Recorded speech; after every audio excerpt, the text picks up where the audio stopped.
You are doing something right now. Something you've done thousands of times today. Something so automatic, so invisible, that you've never questioned it. And it is killing your brain. Cell by cell, memory by memory, breath by breath. This isn't about what you eat. It isn't about sleep. It's deeper than that, more primal. And it's happening right now as you listen to these words. The ancient texts called it the silent suffocation. Modern neuroscience has a different name, cellular asphyxiation. But the outcome is the same. Your hippocampus, the memory center of your brain, is shrinking. Your prefrontal cortex, the seat of your consciousness, is starving. And the terrifying part? You can't feel it happening. Here's what they don't tell you. 99% of people over 35 are accelerating their cognitive decline through a single hidden mistake. A mistake so normalized by modern life that it's become invisible. A mistake that costs you 10 years of mental clarity for every 5 years you age. The mistake is this: you are breathing through your mouth. Not all the time, not obviously, but enough. Especially during sleep, especially during focus, especially during stress. And every time you do, you are suffocating the very neurons responsible for keeping you sharp, present, and alive. Let me show you why this matters more than anything else you'll learn about your brain today. Your nose is not just an airway.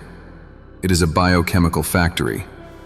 Every breath through your nostrils triggers the release of nitric oxide, a molecule so powerful that the scientists who discovered its role in human physiology won the Nobel Prize. Nitric oxide does 3 things your brain cannot survive without. It dilates your blood vessels, increasing oxygen delivery to neural tissue. It synchronizes electrical rhythms between your hippocampus and prefrontal cortex, the very oscillations required for memory consolidation. And it acts as a natural antimicrobial filter, preventing pathogens from entering your bloodstream and triggering neuroinflammation. When you breathe through your mouth, you bypass all of this. Every single breath. Studies using functional MRI scans have shown that chronic oral breathers display significantly reduced BOLD activity in the hippocampus. That's the signal that shows your neurons are firing, connecting, staying alive. Without it, those cells don't just go dormant. They die. And here's the part that should terrify you. The damage is cumulative. Researchers at the Lundberg Institute discovered that nasal breathing increases oxygen uptake by 18% compared to mouth breathing. 18%. That's nearly 1/5 more fuel for the most energy-hungry organ in your body. Your brain uses 20% of your total oxygen supply despite being only 2% of your body weight. Deprive it of even a fraction of that oxygen, chronically, over years, and you don't just lose sharpness. You lose yourself. But the decay goes deeper. Mouth breathing puts your nervous system into a permanent state of sympathetic activation.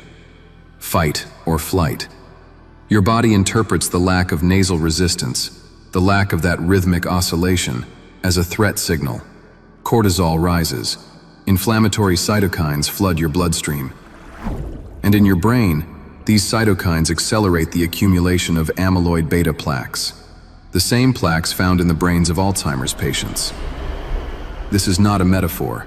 This is measurable, preventable, and happening to you right now if you haven't mastered this one biological lever. So why does this happen? Why do 99% of people fall into this trap? Because modern life has trained you to betray your biology. Stress keeps your jaw tight and your mouth open. Forward head posture from screens collapses your airway. Chronic inflammation from processed foods swells your nasal passages.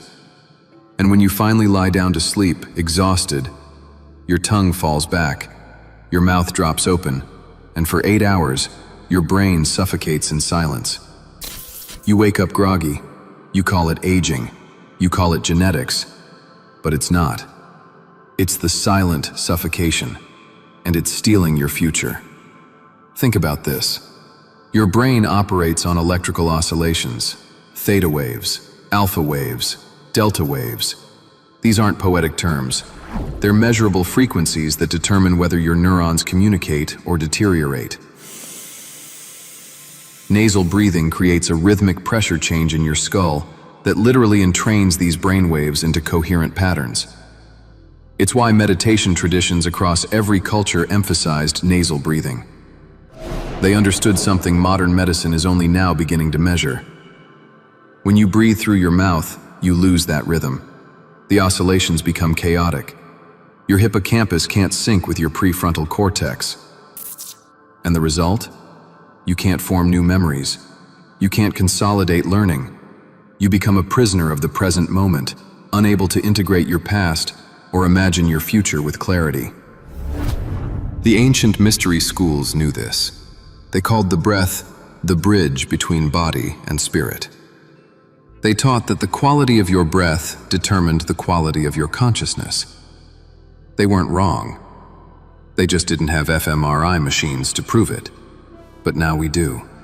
And the science is undeniable. Here's what happens when you restore nasal breathing.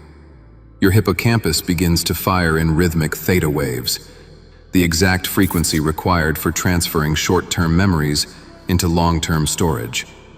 Your prefrontal cortex receives the oxygen it needs to maintain executive function, impulse control, and emotional regulation. Your vagal tone increases, shifting you from sympathetic dominance into parasympathetic healing. And your brain begins producing more brain-derived neurotrophic factor, the miracle molecule that stimulates neuroplasticity and neurogenesis. You don't just stop aging faster, you start reversing the damage. This is the cerebral oxygen protocol, and it has 3 steps. Step 1. Tape. Every night before sleep, place a small piece of medical tape vertically across your lips, not to seal them shut, but to remind your unconscious brain to keep your mouth closed. This single intervention increases nasal breathing during sleep by 90%. Within 2 weeks, people report deeper sleep, sharper mornings, and the return of dreams they'd forgotten they used to have. Dreams are a sign your hippocampus is consolidating memory again. Dreams mean your brain is cleaning itself, filing information, preparing you for the next day. Mouth breathers lose this. They wake up in the same fog they fell asleep in. Step 2. Tongue. Your tongue is the anchor. Throughout the day, train it to rest on the roof of your mouth, just behind your front teeth. This posture naturally closes your mouth and opens your airway. The ancient yogis called this Kichari Mudra. Modern dentists call it proper oral posture. Both agree, it changes everything. It strengthens your jaw, it improves your facial structure, and it forces nasal breathing to become your default. Your tongue weighs about 70 grams, but in that correct position, it becomes the switch that redirects every breath from decay to vitality. Step 3. Rhythm. Set a timer. Every 90 minutes, stop whatever you're doing and take 10 deep nasal breaths. Inhale for 4 counts, hold for 4 counts, exhale for 6 counts. This rhythm synchronizes your brainwaves, resets your nervous system, and delivers a surge of nitric oxide exactly when your brain needs it most. During focus, during stress, during the moments when your mouth wants to take over. This isn't meditation, this is maintenance. You're flushing your neural circuitry with the one molecule that keeps it alive. Do this for 30 days, not as a challenge, as a recalibration. Because here's what they won't tell you in the anti-aging clinics charging $10,000 for peptide injections. Here's what the pharmaceutical industry doesn't want you to know. The most powerful neuroplasticity drug on Earth is free. It's in your nose. And you've had access to it your entire life. You just forgot how to use it. Imagine waking up 6 months from now. Your recall is sharper. Names come easier. You walk into rooms and remember why. Your brain feels the way it did 10 years ago, maybe better. Not because you took a pill, not because you microdosed anything, but because you remembered how to breathe. This is not about optimization. This is about survival. The brain you have at 80 is being built by the breaths you take at 40. And if those breaths are shallow, oral, and unconscious, then every day you are choosing decay over vitality, fog over clarity, the silent suffocation over awakening.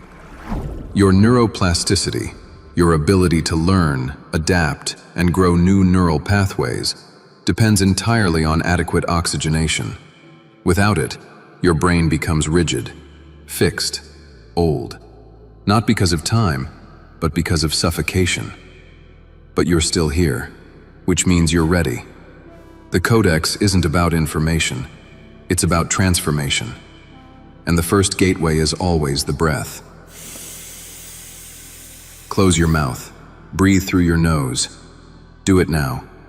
Feel the resistance. That resistance is your brain coming back online. Welcome back. If this awakened something in you, subscribe, because this is just the beginning.